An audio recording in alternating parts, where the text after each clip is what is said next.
To Me, a podcast where two best-selling authors go rogue and talk all things romance, the good, the bad, the unbearably hot, and everything in between. I'm one of your hosts, Gianna Darling, lover of poetic prose, morally gray men, and steam hot enough to melt your Kindles. And I'm Candy Steiner, writer of emotional roller coasters, angsty love stories, and whiskey-soaked heartbreak that will ruin your life in the best way.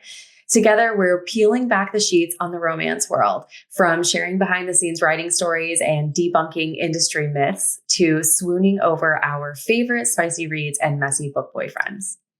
So grab your favorite beverage, climb into your cozy reading nook, and settle in. It's about to get spicy.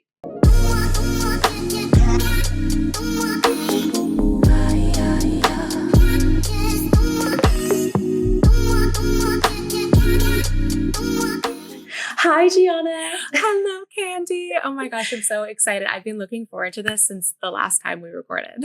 Me too. And I feel like this every time we get together, but I was like, we could have talked for 3 hours easily. It was so hard to keep the conversation short last time. You could probably put us on a desert island and we wouldn't even notice until like a couple weeks in. We'd be like, okay, maybe I'm a little hungry. Switch things up a bit. Yeah, exactly.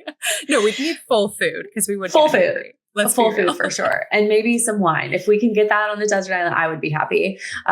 Okay. So you just went to a writer retreat. It was your first writer's retreat, right? It was my first one. And I was nervous. I'm not going to lie. I mean, I know you and I are fairly extroverted, but there's still something about also given I didn't know everyone. So I actually hadn't even met some of the people, but happily as I knew would happen, it was wonderful. And I had such a great time.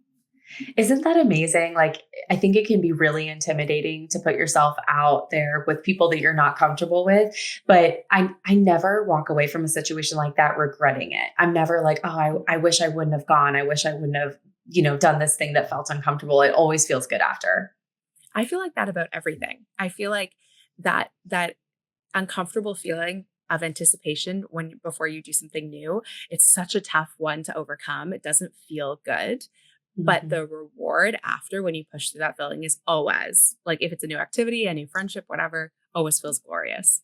It does. It does. And I feel like writing retreats fill me up. Like there are so many things in this industry that can drain you. And listen, book signings are lovely. I love to see everybody, readers, authors alike, but it is draining, right? It's a full work day. Gianna, you and I have talked about this so many times, and we will actually be talking about it in length later this season.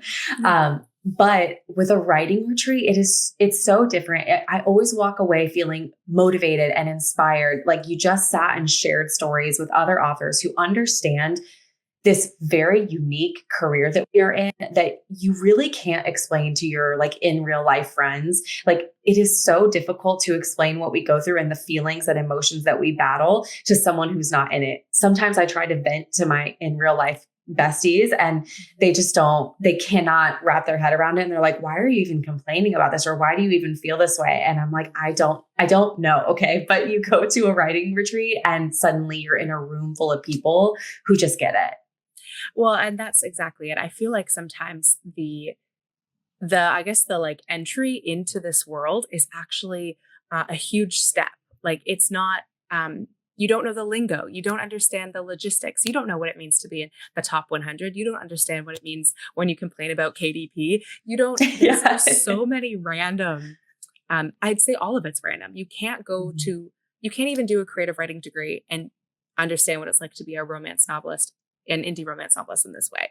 And even if there was, it would change tomorrow.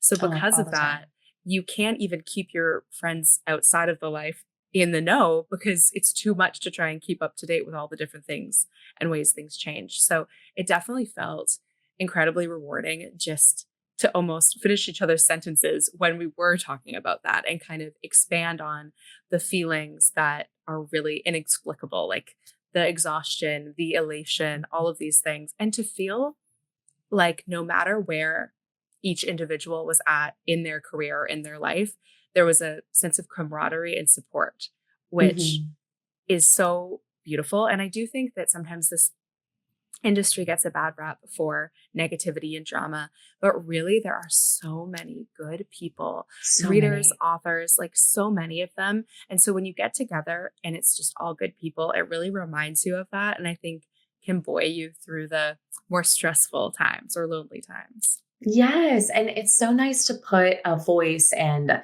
an in-person face to a name that you talk to online all the time, right? Like we send emails back and forth, like, hey, do you want to do a newsletter swap? Would you like to pop into my group? Do you want to do a giveaway? Or maybe we're chatting online and responding to each other's stories or, saying happy release date, whatever. And we're constantly connected in this online space. Some of us are further connected the way you and I are, like we text and we send voice notes and whatever. But nothing compares to when you get in person with a group of authors who you just vibe with. And it's just so lovely. It really is, like you said, rewarding. It's so inspiring. It fills your cup. And for me, I go home from those. I feel like I'm ready to tackle the world. I'm like, I'm ready to do all these things. I feel so inspired. I just can't wait to get started. Yeah, I totally felt like that to the extent that I was like, I am now gonna organize my own. Yes. I was so inspired by that too. And I think that, we'll talk about this later when we talk about signings, but I think I might be diverting from doing signings because I love seeing the readers, but I do mostly do as many signings as I do to also see my friends. Mhm. And you really only get to see each other for like 2 hours. You're exhausted because you just had, a signing all day and you go for a quick dinner and there's multiple people there, which is great, but also means you're not getting that one-on-one time. So the quality of the 100%. time is not as intense as, let's just get together and hang out. And that's actually that was one of the goals I came away with is, just because we're friends online doesn't mean these people don't mean a lot to me and that I shouldn't prioritize spending time with them like real time. Yes, I love that. I love that so much. I'm actually getting on a plane tomorrow. No, sorry, Thursday to go stay with Laura Pavlov and her husband for like 4 or 5 days. And it was the same kind of thing. Is like sometimes, like you said, I think my brain does categorize it differently. It's like my author friends, my online friends, my whatever. But I talk to these people more than so many people who I'm like, whatever, quote unquote, in real life friends with.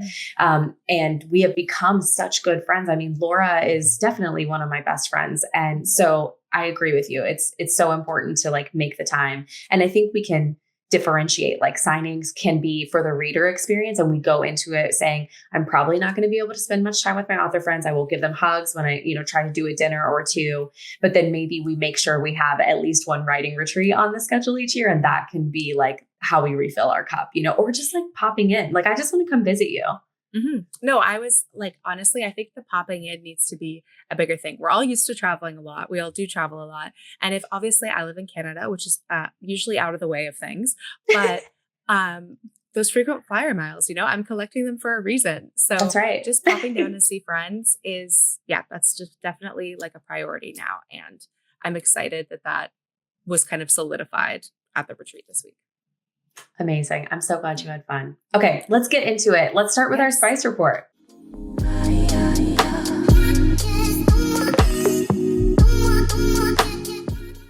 Okay, so I'm going to start us off with my mild, which honestly is so bougie, but I'm just going to be real about it. I love my light mask. So I have Oh, one of did you get those. in like a red Yeah, light? I did. So Stop.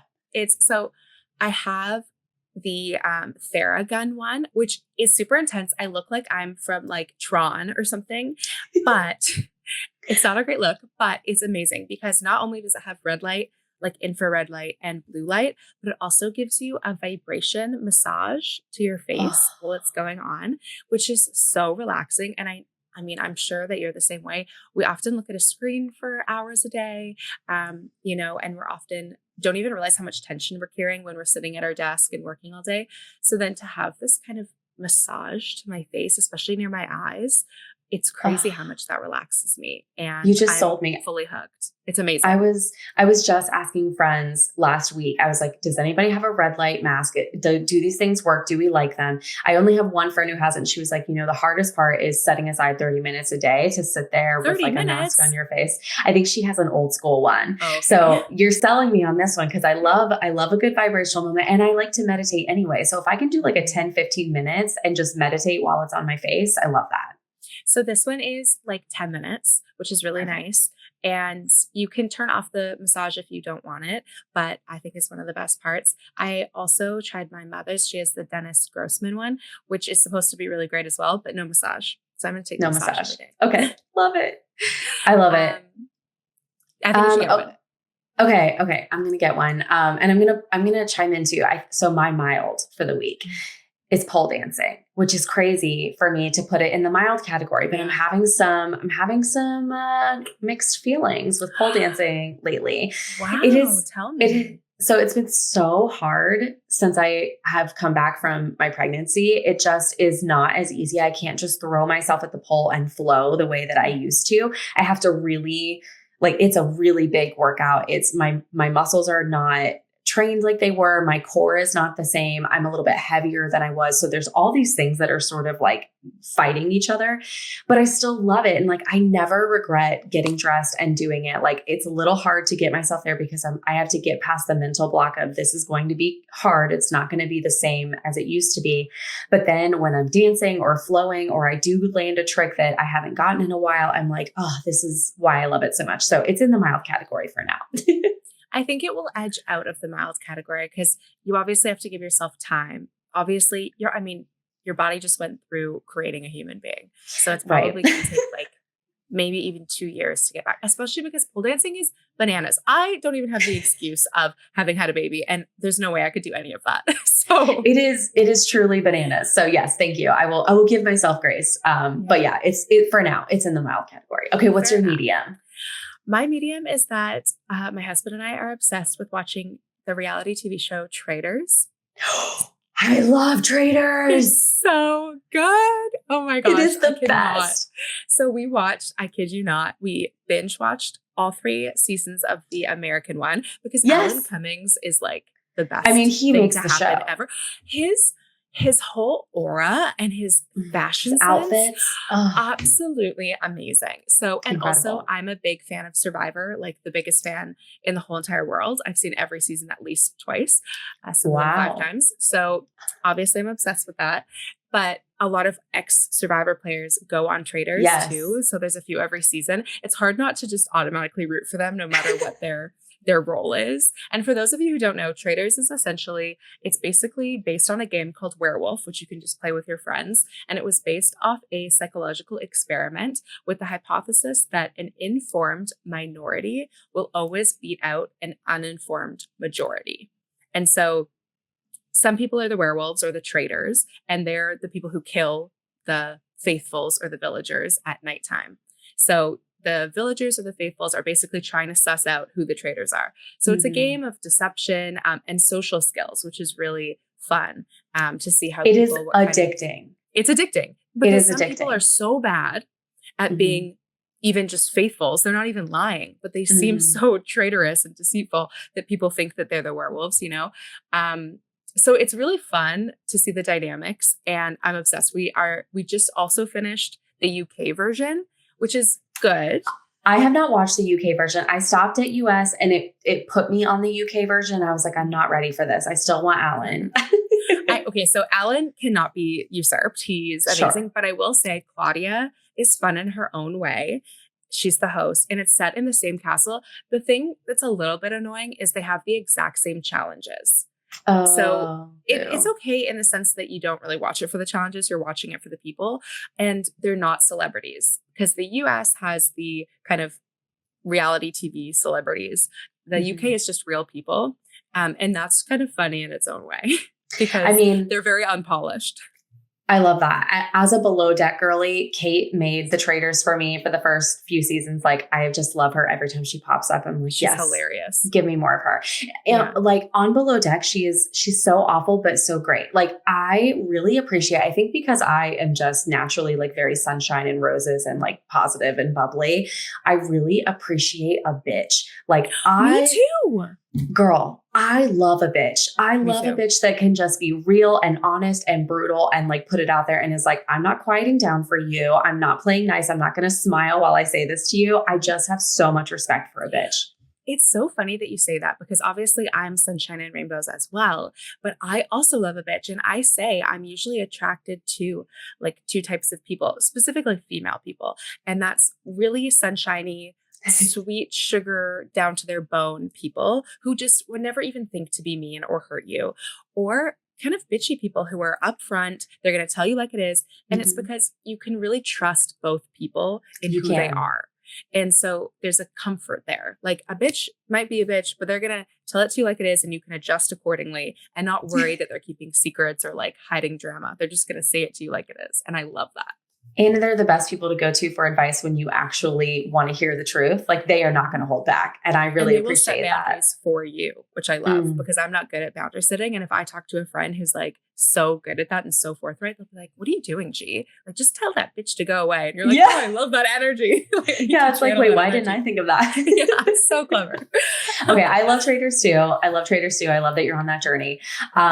My mild is I am almost finished reading Hot Shot by Stacey Hart. So if you know anything about me, Stacey Hart and I go way back. We have been friends for years. But she sort of took a break from publishing for a while and she's slowly getting back into the game. So she released a book last year called Wild Card. I really enjoyed that one. But this one, Hot Shot, is like, it's for sure going to be in my top 5 books of the year, which is, yeah, which is, I mean, like, I don't typically give those spots to my like friends. Not that I don't love their writing, but it's just typically I'm reading other stuff in other genres that really sticks with me more. And that's going to be my top read, you know? But it's so well written. It is so smart. The banter is rich. The chemistry, it has me cracking up, like just hilarious. So that definitely gets my medium. I just love this book. And if I could recommend like one book right now, this would be the one that I would recommend. Wow, I'll have to add it to my TBR. It's a good romp. Like it's just fun. There's nothing too crazy or heavy. It's just a good time. And maybe because of the Sometimes you state need of a the good time. world, I just Yeah. need that. Honestly, sometimes you need a good time. And you know what? That leads to my hot because I just started a series that I feel like everyone and their mother and grandmother and cousin has read. And that's the Windy City series by Liz Tom 40. Yes. So have you read it? No, I have not, but Okay, so my assistant's obsessed. everyone I know is obsessed. When I Obsessed. mentioned it to someone that I hadn't read it, they were like, "What are you doing?" And Liz Tom 40 was on the retreat I was just at, and we became friends, last year. And I don't always feel compelled to read my friends' books. In fact, sometimes I don't want to, just because I'm Yeah. like, we exist outside of being fans of each other. And sometimes I worry, well, what if I don't like the book, And you don't want to have to be inauthentic with your friends. So I have that same happily, a worry. lot of friends, I've already read their books before we become friends. Like Mhm. you, I'd already read, so there was no problem. But after listening to her talk about it so much, I felt like I already knew the characters and, that I was so excited for this upcoming book. I was like, I want you to send me an arc, but I haven't even read the other books. So I ordered them all in paperback because these ones are like leaving, just like yours were leaving, because they're going to be traditionally published. And I literally cracked the spine on it yesterday on the first one, Mile High, and I'm already addicted. I'm already so excited to be on this journey. Oh, I love that. Okay, I need your full review when you finish. I will let you know. I want to read them. I have the books. They are ready to be devoured on my Kindle. I just have a thing, and I told my assistant this because Tina was like, "You will love these books. You will love her writing," and I have no doubt. But I am so afraid to read another like hockey romance when I am in the middle of writing my series because I'm so afraid I will somehow be like I don't know, it'll rub off on me and I'll only be able to think about her story or something. I don't know. I know it's probably a very false fear, but this is a real fear that I have. I'm like, what if I can't? I honestly get that. I do. I don't read the same genre that I'm writing currently just because, and I do think that obviously you could give both of us the exact same prompt and the exact same parameters and we would write different stories. So True. there is that I always try to remind myself. Like a friend of mine was saying that she won't ever read sports romance because though she doesn't write sports romance right now, she intends to one day. Now, I think that's a bit aggressive. I'm like, Yeah. You can read sports romance. You can read, I sometimes read mafia romance and I write mafia romance, but that doesn't mean that I'm writing exactly what I read. And I don't Totally. actually think that we're even capable of that. Like, I think that sometimes I might be inspired by something and I like the tone of something and I want that tone in my work. And by the time it's filtered through my process, it's not even really identifiable as that original inspiration. Do you know what I mean? I do. I do. I think that's a really good point. And so maybe I'll pick it up sooner rather than later. But I don't know. We'll see. I might just get through these two books because I also Yeah. want to read I want to read Emily Rath as well. And I feel the same way. I'm like, I know I'm going to love her books. I just don't want to read them yet. I want to wait until like I have parted ways with my first hockey series. And then I feel like, let me devour some sports romance. I feel this way about football romance too. But anyway, I digress. I love that you have started this journey. Can't wait to hear what you think. I will let you know. Okay. My husband and I have just binged the whole first season of The Pit, and I could not be more obsessed with the show. I have not felt this obsessed with a show and I don't even know how long. Like we would put Rosie to bed and we'd be like, are you ready? Like let's get our dinner. Like we sit on the couch and we would just like, we have time to watch like 2 episodes because we're in new parenthood and we need every ounce of sleep we can get. So we're like, okay, we have 2 hours to like watch 2 episodes. It is so good. I am not like a big hospital TV show type of girl, but this was so good. I mean, there's no music, there's no added drama. It is just like one day in an ER of like things that they actually see and what they actually do. And it's dramatic enough on its own because it's the ER. So it's crazy. I think I've heard so many people talk about this, and correct me if I'm wrong, but isn't it like 15 hours straight? So each episode is an hour of the 15-hour shift. Yes, exactly. That's so cool. It is wild. I highly recommend it. Highly recommend. So I've had so many people recommend it and I do want to watch it, but sometimes I do get a little triggered by medical dramas just because of like my own history with kind of being in hospitals all the time with my parents. So I talked to a friend who kind of went through that journey with me, and she was like, I think that you would like it and you could get over yourself for it. And I was like, okay, I'm gonna try it out, because I've also heard that it's like one of the best, like just articles saying it's one of the best TV shows ever already. So, I mean, the writing is, I guess it's right. Like the writing is incredible. Everything, the actors, it just all flows really well. And I will say, Jack and I cried pretty much every episode, or like got teary, not like bald, but like there's moments that you get teary-eyed for good and bad. It's like you see the worst of people, you see the best of people, you see the worst tragedies, and then you see miracles. Like it's truly wild. It actually leads perfectly into what we're going to talk about today, which is angst and messiness and why we love to write it and why people love to read it. And I think it's, very similar when you're watching a show, when it makes you think and you can put yourself into that scenario and say like, oh, I feel that because I understand how I would feel if that was happening to me or my mom or whatever the case may be. And I just love when a show or a book, or if I personally as a writer get to explore the things that make us human. Like to me, that's one of the best things about art is like that fundamental, like we are human and what does it mean to be a human? Well, I think you're completely right. I actually think that art is basically the interaction of your emotions with something that invokes emotion. So it's all emotional response. And that's why, I think that art is so subjective, because something might resonate with someone in a completely different way than it resonates with someone else. And I think angst is one of those things that is higher risk when you write angst because of that. We were just talking about The Pit. That medical experience might be triggering for me. So it's emotional, but emotionally triggering, but it might be for someone else. Like, oh, I really feel seen. I went through this, or I'm a nurse, or I'm a doctor. Therefore, I think this is the best thing I've ever seen. And I feel so seen.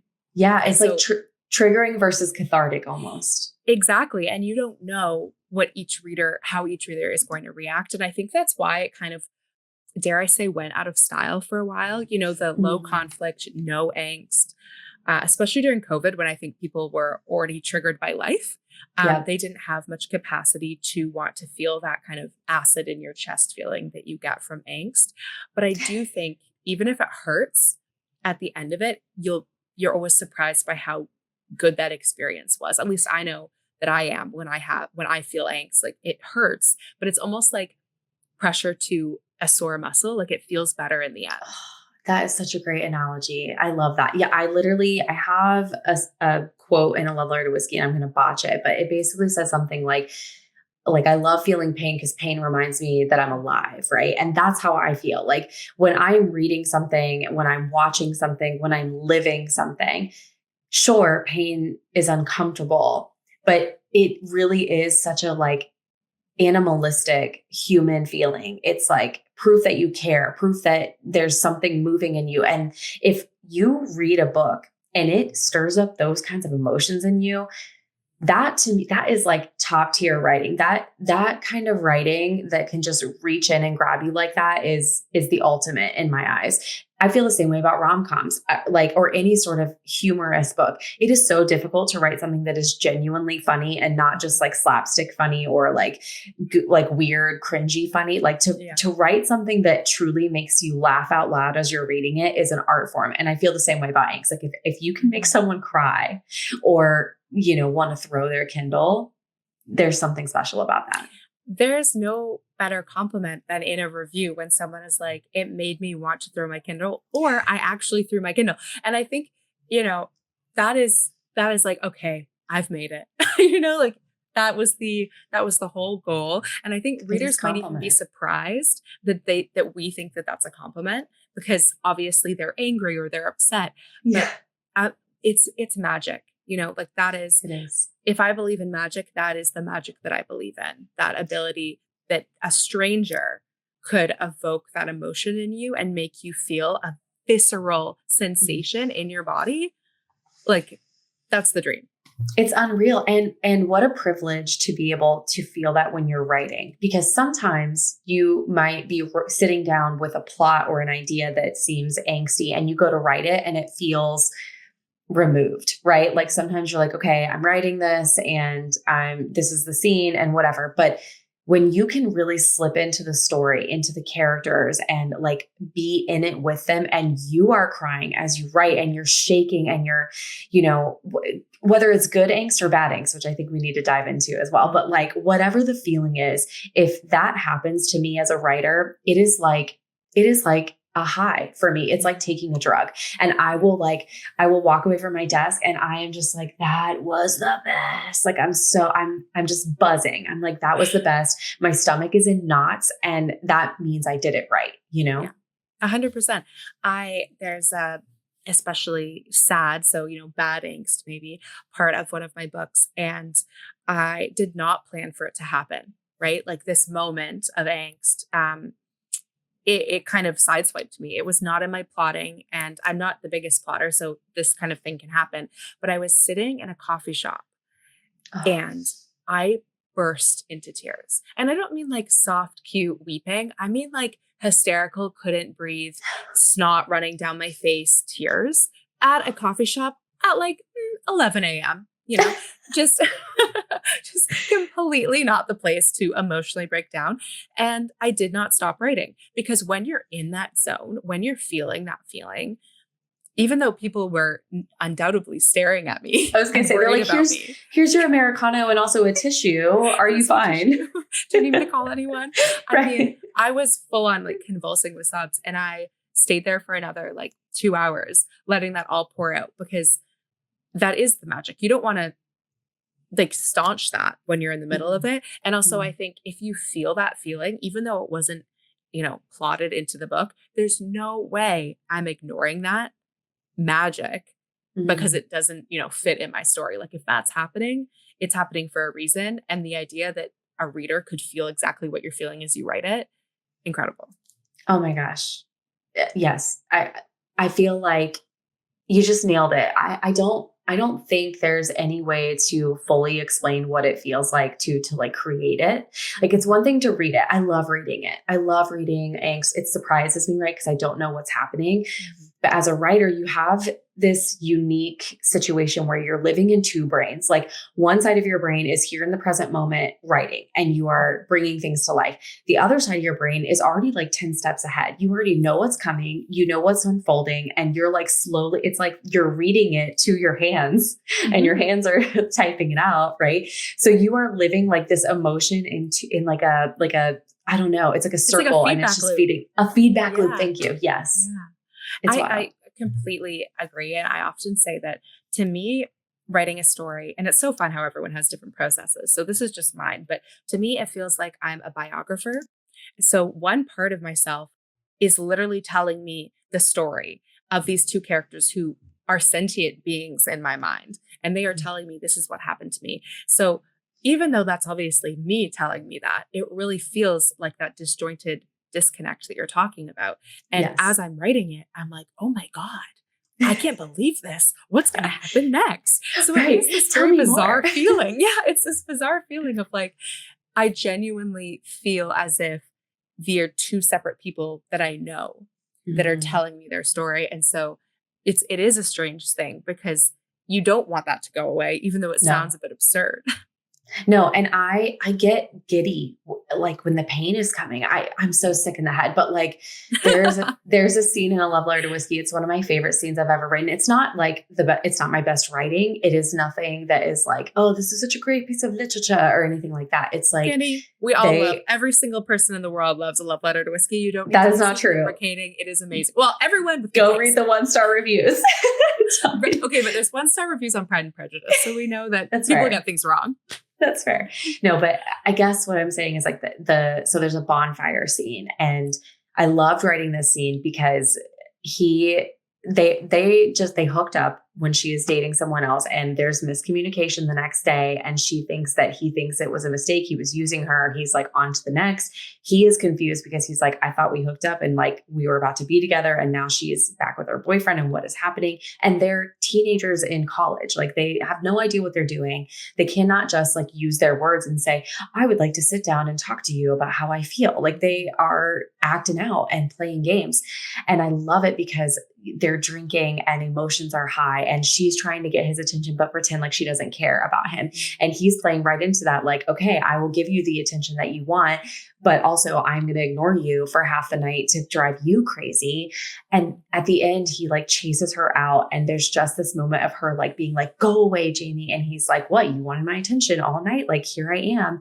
And it all comes to a head in the point where he like beats his fist against a truck and just gives her this whole speech about like, it's always been us, like it's never been over, like whatever. And then they kiss. And I'm like, this sort of build up to that emotional payoff to me makes the emotional payoff so much better. Like, yes, every now and then I like to read a book where they're making out and having sex at 20% in, but like realistically, I want it to burn. I want to burn for my payoff.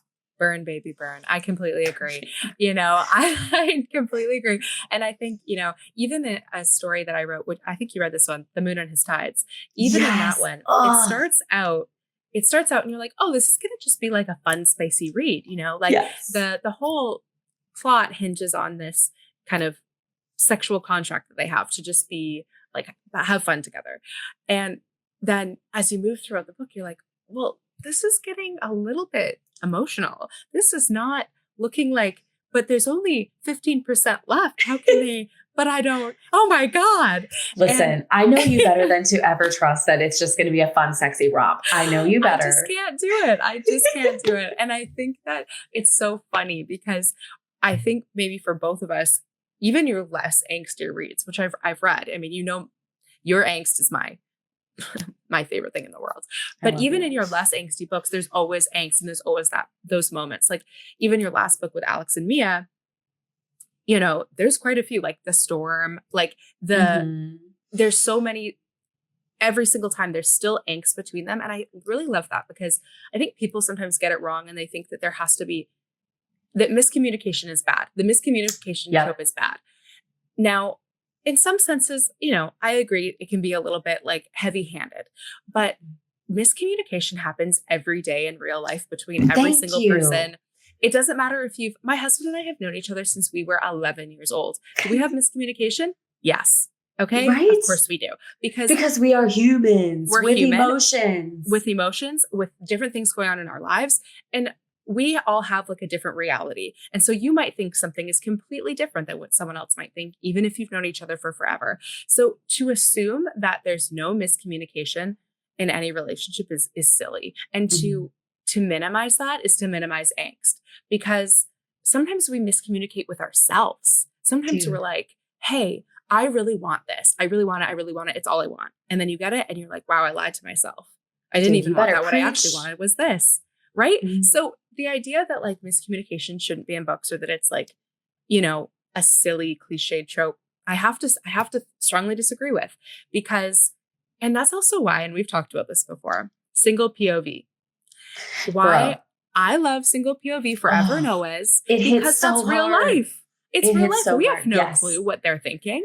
And that is half the fun. Half the fun is misunderstanding what is going on in his head by his actions and how you interpret those actions. And also, can we please let our characters, both female and male, but especially female, can we please let them be damaged? We are Yes. all healing. We are all healing. And I don't care how old they are or like what they have been. Like, everybody has been through stuff. Everybody has things that have happened to them that has shaped who they are and how they interpret the world. And we are so hard on our main female characters that like they are not allowed to be upset after being broken up with. They are not allowed to be sheltered or guarded. They're not allowed to assume that someone's going to cheat on them again. And it's like, have you met us in real life? And Like, I think it's, sorry, I just think that it's because, again, there's a triggering aspect, right? Like these men that we create are perfect, and mm, it's easier for them to be perfect, and they're the ones that that readers are kind of fantasizing about. And sure. so they want them to be perfect. If they're perfect and the heroine does not appreciate how perfect they are, then they are mad at the heroine. And that's Yeah. something that's tough, because they're trying to live that fantasy and you're trying to give that to them, if this is, the person that deserves the HEA, that's so amazing. But it shouldn't discredit what the heroine has to go through, because realistically, no one's perfect, no matter how wonderful they are. No. And if we write about two perfect characters with a perfect romance, what a boring book. I There's was no just going to angst. say, I am There's immediately none. bored. Blech. No, the angst is immediately flatlined. We Mhm. are flawed people, and that's what creates angst. There are flawed love stories, and that's what I think creates beautiful love stories, because it's like tears in a muscle. I always say that, like, the more tears in the muscle you have, the stronger it is. The more Mhm. obstacles that characters have to overcome within themselves and as a couple, the more beautiful the romance. And I think the more you believe they're actually soulmates. 100%. And that doesn't mean that there can't be healthy romance that also hits just as hard, right? Like, but I want to go on the journey of becoming healthy with you. Like, to me, that is sort of when you're falling in love with yourself. It's when you are opening yourself up to love from other people and you're kind of navigating it together. Like, one of the biggest things that I appreciate about my husband is he saw my anxieties and my biggest insecurities when we met. And instead of using them against me the way my ex husband had, or like some other boys that I had messed around with before I met my now husband, he saw them and then like treated them as they were wounds. And he was like a doctor. And he was just like, okay, I see that this is, triggering XYZ for you. Let's talk about that and like make sure you feel safe and comfortable and whatever. And there was no manipulation, right? So swooty. Yeah, But so sweetie. was it a perfect journey to get there? Hell no. I was like crazy in the first 6 months that we dated because I had never dated someone who was healthy and well adjusted before. So I was going out of my mind. Like, what do you mean he's not playing these games? What do you mean he Probably doesn't? suspicious. Bro, like I Yeah. was like, what's wrong with him? What's wrong with Yeah, him? like, what's going on? This guy's weird. Like, there's something wrong This with him. guy's And so then he's weird. so wonderful. I He's completely so understand. And how crazy is it that we are made to think that I know. when someone is just wonderful? And I think that just goes to show the reality is that, and we all know this, readers, authors, the men we write are not real. Mhm. As much as we want them to be real, they're not. And what makes them more beautiful, and the book boyfriends that I keep in my pocket, are the ones who have flaws as well, have wounds as well, and they overcome them as well. It's Yes. both of them do, because I think Yes. that's what you and I both love, is evolution in a story, Mhm. not just as a couple, but also as the individuals. And I think because we love that evolution, also naturally in comes angst. Because Yes. when you're growing, it hurts. You have those growing pains. You're confronted with things about yourself that are not easy. And if you want to Dude. grow, you have to have, like we said before, even when we were talking about the retreat, that moment of discomfort. You have Yes. to have it. And then Yes. on the other side, it feels so good. And in my opinion, if you think as a human being that you are not the bad guy in at least one person's story, you need to go to therapy. Like Yeah. you are the bad guy in someone's story, a friend's story, an ex-friend, an ex, boyfriend, girlfriend, your parents, your family, your brother, like somebody you have wronged in your life, because we all do it. We all do it. And we learn through that process. So especially in love, you're putting yourself in the most vulnerable position that you can possibly be in. And you're trying to let this person in to love all of you. And you can't do that if you're hiding like part of who you are. Right. So I don't know. I love exploring it in books, and I know you do too. And I do think there's a big difference between like the good, juicy, yummy type of angst and then the like gut wrenching, I'm going to hurl type of Totally. angst. Completely. Like in Blindside, there's juicy, yummy angst. It is an angsty book, but it's angsty in the sense that like they're quote unquote fake dating. So there's all these like little moments where they're like, like they're at a party and he's like, I'm going to put on a show for your crush because it's going to make him jealous. And my ex-girlfriend's here who I'm trying to make jealous. So just like, trust me. And they're like on the couch and he's like putting his hand up her skirt and she's like, I am a virgin and I'm dying. And it's so cute and fun. And it's like that juicy, like giggly, like kicking your feet type of angst. But then you have gut wrenching type of angst that's very emotionally layered and, might have some morally gray aspect to it, whether it's, I know you love a good morally gray moment. So I do think that is fun too. It's like angst has this bad rep, and I do think it's coming back. I think it's coming back a little bit. I've noticed more people saying, give me longing, give me a moment with them before they're like humping each other. And I'm like, yes, let's bring back longing. Speaking of like that good angst, I think it's not gut wrenching, but I have a book called Inked and Lies, and there's unrequited love, which is great for angst, and the female, which a lot of people don't like when the FMC has unrequited angst for the male main character, and he's older, he's also a playboy, and she's loved him like her whole life, and there's a lot of yearning. And while there might be a few reviews that are like, he didn't deserve her because she loved him forever, that is one of my highest reviewed books and one of the most beloved books in that series. And all the reviews, the keyword is the angst, the yearning, the longing. And that's what I love to see. And I think that's what we've all felt in our life. Even if it's not for a person, we all know what longing and yearning feels like. If you want to, for that job, for that celebrity crush, for, whatever it is, that new Prada handbag, I don't care what it is. We all know what it's like to yearn. And again, replicating that in a book with that level of angst, and that's hard to do. And so hard to do. It's wonderful when you feel it, I think, because you're like, hey, yeah, I feel seen. I've also felt like that. I also have spent my whole life wanting more. Yes. And I think that's where we connect with readers, right? I do think there's always going to be a subset of readers that are never going to get it. They are like, I read romance books to escape. I want to have fun. I don't want these high stakes. I don't want to feel sick to my stomach. But then there are a ton of readers who are like you and I, who are constantly looking for our next like little hit of angst, right? Like we can't wait to feel that way again, whether it's from watching a show or a movie. Like I just binged, Tell Me Lies this year as well. Oh my God, talk about toxic. Bro, I live for crazy. it. I know, it's so good. And it's like, I also think, right, like now I am in a very healthy, well-adjusted marriage. I have a baby. Like my husband and I communicate, like, even if we like have a moment of miscommunication at the end of the day, it's getting sorted, right? Like it's going to be figured out.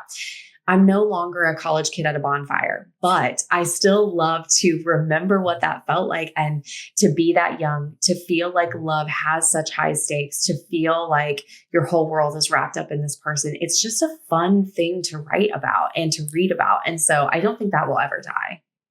I think that it's an internal flame in both of us. I think that, if you talk about what brings you back to an author every time and what brings an author back to subject matter every time, it's that the hallmark of what we love. Angst for both of us is a hallmark of what we love and can be found in, I think, all of our books to various degrees, because that's what we love. And, I will say that it's something that you go into writing knowing it's not for everyone.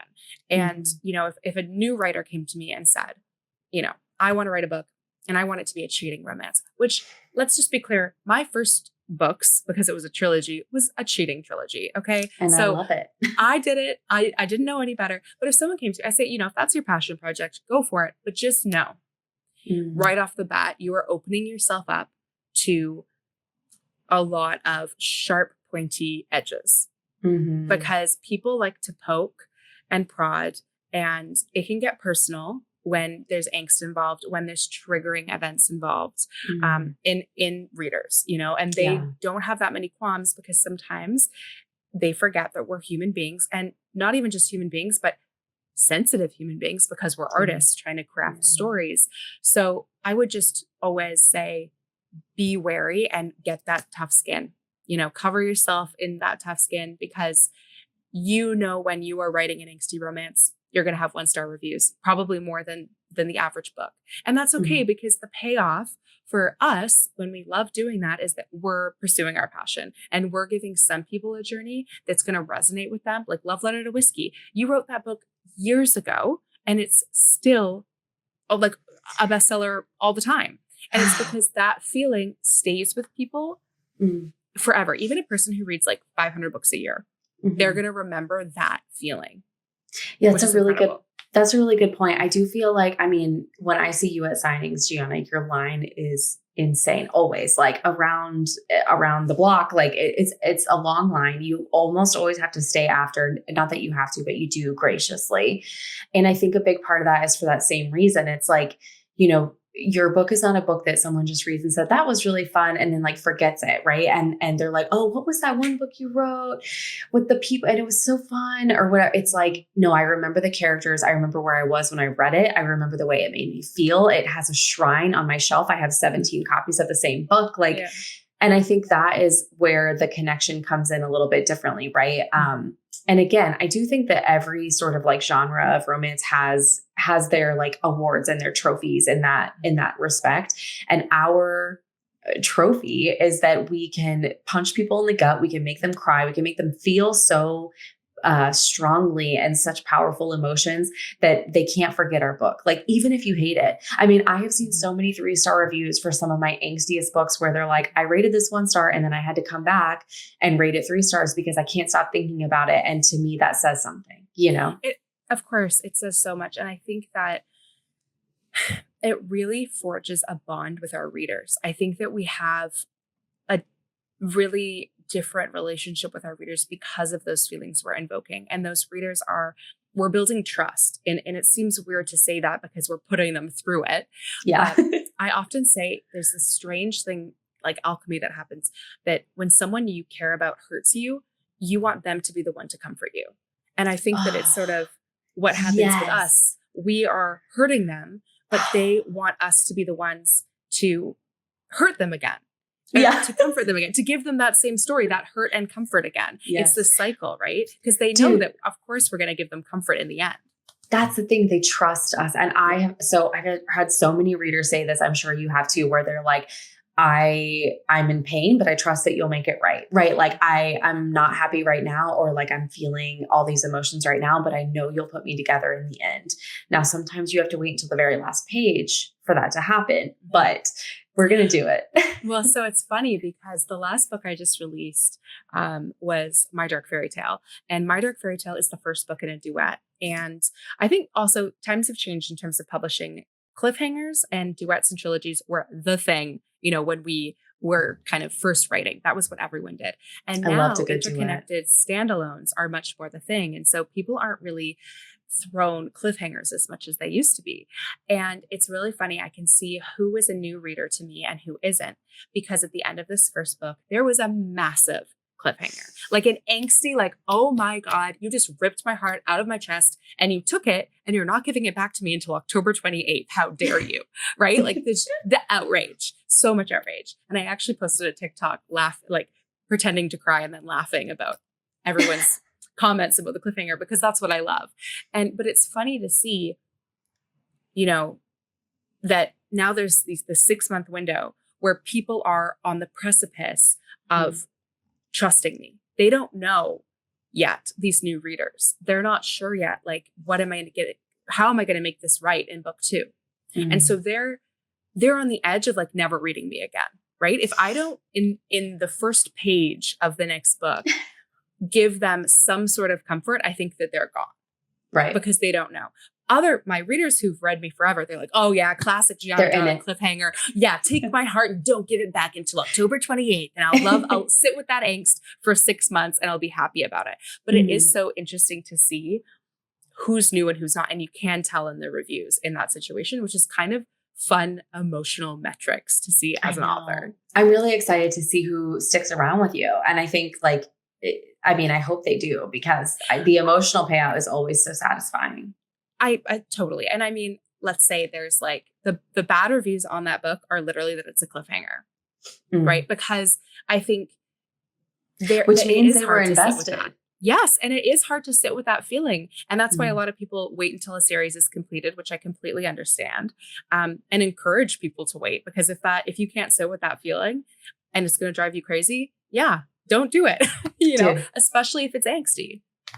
I mean, when I did the What He Doesn't Know, What He Always Knew, Best Kept Secrets duet, I did them 2 weeks apart. And even that was like killer for them. Like, and that was hard for me to write ahead enough to be able to like release them within 2 weeks of each other. But I remember like that the next day after the first book release, and people were like, I have to wait 2 weeks after like you just. And I do think it's pure outrage. It's pure outrage. And I will say, Gianna, what I love is that I feel like you have really kept your like surprise. Like you are so good at writing cliffhangers and writing things that are angsty and twisty and keep us on our toes. And I don't necessarily feel the same way about myself. Like I really don't. I feel like a lot of my angsty, twisty, like unique ideas I have done. And now I am sort of like in this comfortable, like I really love to write a good sports romance, like interconnected standalone, where I sort of know the layout of like what's going to happen, but I can play within it. So I can have angst within it, but I'm not like throwing this big wrench at it. However, I go through a cycle. And what happens is I write a series like this, and then I have to write something really angsty and out of the box, which, as you know, I just finished writing, and I needed it. It's like a palate cleanser for me. And I don't necessarily feel like I can never write a love letter to whiskey again. I could never write the What He Doesn't Know, What He Always Knew again. Like, I think every book that comes to me sort of like has its own moment, and then I leave that piece of me in it and it's gone forever. But I do think there is always going to be a little angst monster that lives inside me that like roars at the door and like scratches at it if I keep it locked up too long. And it's like, okay, I need attention. I can see that. And I think that that's not a bad thing too, because again, if we're talking about our readers, who has the capacity to always feel that way? Like that's a mental and emotional toughness that, you don't necessarily even want to exert. You don't even necessarily even want to ask your readers to do that. So I think that it's a good cycle to have, because a lot of people have that cycle in their lives anyway. They have moments when they want something to be, have that good, juicy angst, but they don't want the gut-wrenching angst, because all of your books have the good, juicy angst. So It's not like a total deviation. They're not all light, fluffy, like nothing. There's no emotional turmoil or upheaval, because there is. Yes. And so it's actually perpetuating a cycle, I think, that people feel naturally. It's almost like a circadian rhythm, but for angst. So Dude, I don't think it's a bad thing. I love that. I love that. So, and I am a mood reader and I'm a mood writer. Like if I am in the mood to write a fun sports romance series that's good, juicy, angsty, you cannot convince me to write something that's gut-wrenching, angsty. However, if I am in the mood to write something that I'm like, I don't think people are gonna like this. It has cheating. It has, like they're kind of walking the line that most people would be very upset about or whatever. There's no talking me out of it. You could tell me no one's going to read that. Everyone who does read it is going to give it a 1-star review. And I'm going to be like, I don't care. I got to write it. I have to do it. Well, I think that's just who we are as people. And, I say this quite a bit, but I think that there's a spectrum. And on one end is the ultimate artist who, walks around nude and can only write when the moon is up on the, and like a new moon, and they have to do rituals and whatever, like just so artistic, to the business person who doesn't even really care about the art of writing. They're just there to make money. And that's, the extremes. And all of us are somewhere on that spectrum. And I think for both of us, naturally, even not to say that we're not good business people, but that in our hearts, we started as artists. We were moved 100%. to write because we can't live a life without emoting in that way. And so because of that, I think it's really hard. You're going to find a well of stubbornness about the ideas that we feel moved to write because, Yeah. yeah, they might, everyone is probably asking you for another hockey series, but you're like, listen, I might do that again, but right now I need to totally switch it up and I need to do something angsty. And would it be better to just write hockey romances for the rest of your life in terms of a bottom line? Yeah, probably. Maybe. But that's something that, it wouldn't make me happy. It wouldn't make you happy and it wouldn't feed that monster that's scratching at the door. That is what makes your writing unique and sets you apart and is actually a je ne sais quoi of why you are successful that a business person can't really, like just a business person can't really understand. Can't like duplicate. Yeah, it is really interesting. It took me a long time to put a business hat on in this industry. Like I really was flying by the seat of my little artistic pants for a long time. And then I was like, okay, if I really truly want this to be my lifetime career, I've got to get smart about how I'm doing some things. And I do think that, was a good pivot, but I also I could never just write what I know is going to sell. Even if I have the handbook that says, if you write XYZ, your readers will love it and it will sell and it will be incredible and pay your bills. Like if it's not going to make me happy, I've just always kind of had this mindset of like, I write because I love it, because I have to write, because it is again, a monster clawing to get out of me. I have to sit down and get it out. I love the research. I know you love the research. We love the process of falling in love with characters and bringing them to life and telling the story, right? So I can't detach from that and lean into the pure business. I just can't do it. I would rather stay in my passion and write what I love to write and supplement income if it ever came to that. And I hope it doesn't, but I would 100% do that. Oh my gosh. I think we could talk about this topic forever. We don't have a ton of commonalities between our writing, which I love how different we are, but definitely angst is something that we share. And I know we could talk forever, but we have a game to play, which I'm actually really excited about because I love red flag, green flag. I feel like we need little red flags, green flags. We do, so that we can wave them. Okay. We have to get that for next time because way too cute. Okay. So I'm going to pitch a situation and we're going to decide if it's a red flag or a green flag in real life and in fiction. I love it. So this week, it's when a man or your partner gets in a fight for you. Oh. Is that a red flag in real life or a green flag? Oh my gosh. Okay. Yeah, I'm split on this one, I think, too, because in real life, total red flag. For me, I'm like, can you please control yourself, sir? You do not need to use your words. Yes, you do not need to be assaulting someone, especially if it's a jealousy fight, right? Like if they saw a guy touch me or try to dance with me and they lay the guy out, I'm like, come on, bro. However, in a book, especially if it's done well, I will say sometimes it's an ick for me in books too. Like if the guy just out of nowhere, or if he's constantly raging and he's just sort of unhinged, I'm like, well, I don't feel good about that. Or any sort of controlling behavior, I'm not a fan. But if it's he is a pretty stable dude, but he gets pushed to his limit, and at one point he's just he can't help but deck somebody because they hurt you, hot. Mm-hmm. I think that's exactly what makes the difference. So I agree. Real life, gross. Don't enjoy that at all. Use your words. If I'm unsafe, instead of causing a fight, get me out of that situation. Don't exacerbate it. But in fiction, I do think that there's a difference between, is it because you're being a jealous, over-possessive person? That sometimes, I agree, gives me the ick. It depends on how deftly it's written. But I'll always be here for if she's being hurt or is unsafe. Oh. If someone's trying to, take advantage of her or make her feel unsafe, and he comes in and lays him out and takes her away. Yes. I'm here for it every time. Honestly, in that respect, also hot in real life. If I am being dragged away by someone and my life is in danger or my well-being is in danger, and Jack came and freaking laid a dude out. Oh, like I'm like, yes, I am safe, and also I am wet, so take me somewhere. I know, right? Okay, there actually was a situation where we weren't even dating at the time, and I was at the bar, and I was kind of, leaned over the bar to get the attention of the bartender. So my buttock was a little bit exposed, and this guy came up to me and like put both hands on my ass and like fully groped me.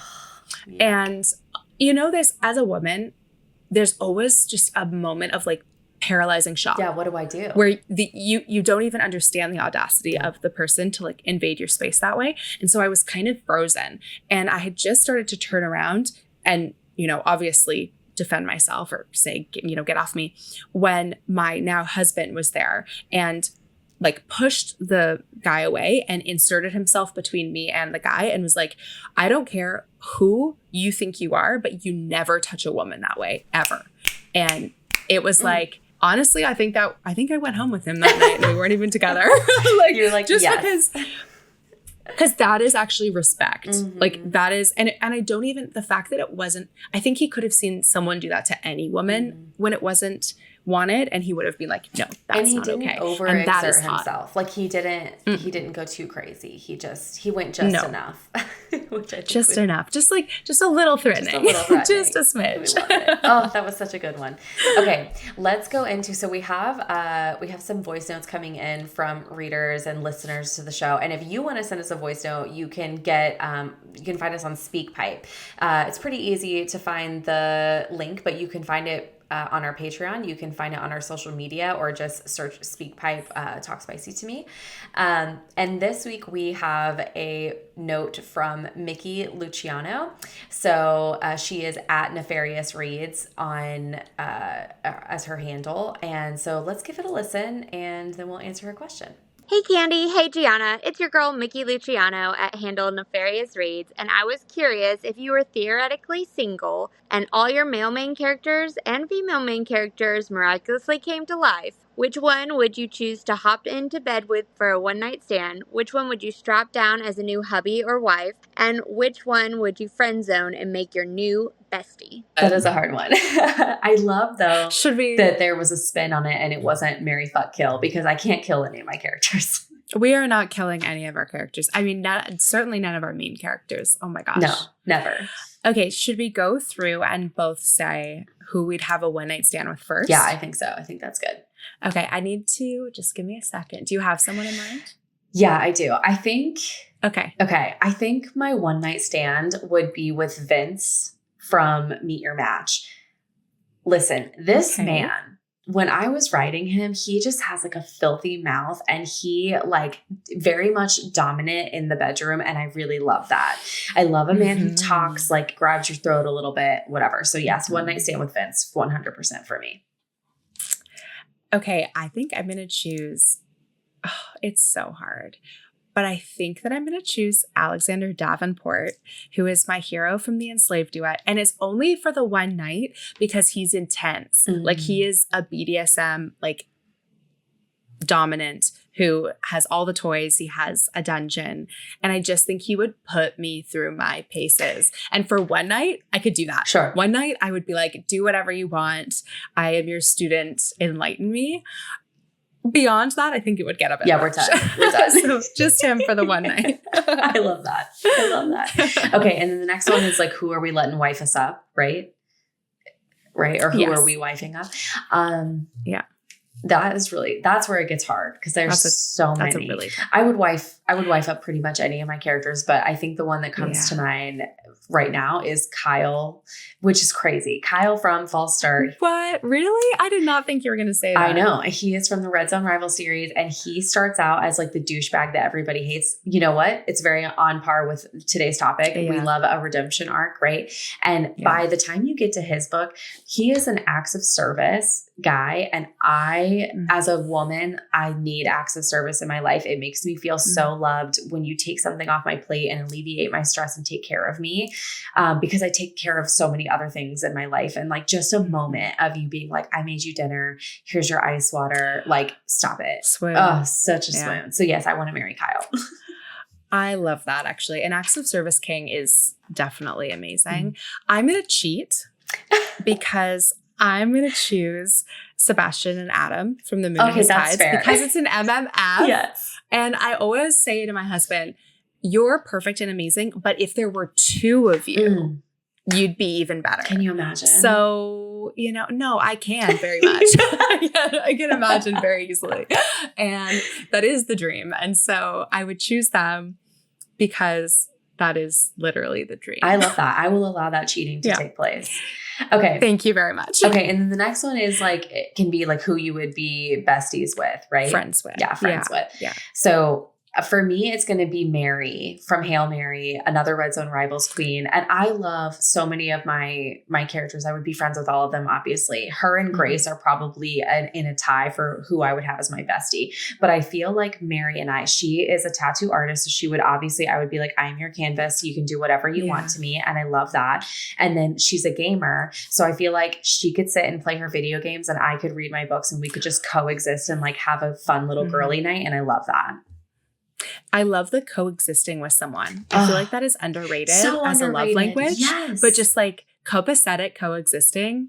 Love. To me, that's one of my favorite things. That's for sure, especially with your best friend or like your significant other. If you can just sit in a room and do stuff together apart, it's so great. Yeah. No, but it's my favorite thing. It's top tier relationship when you can do that. Okay, so I am going to choose a hero. I know, surprising, but I am a guy's girl.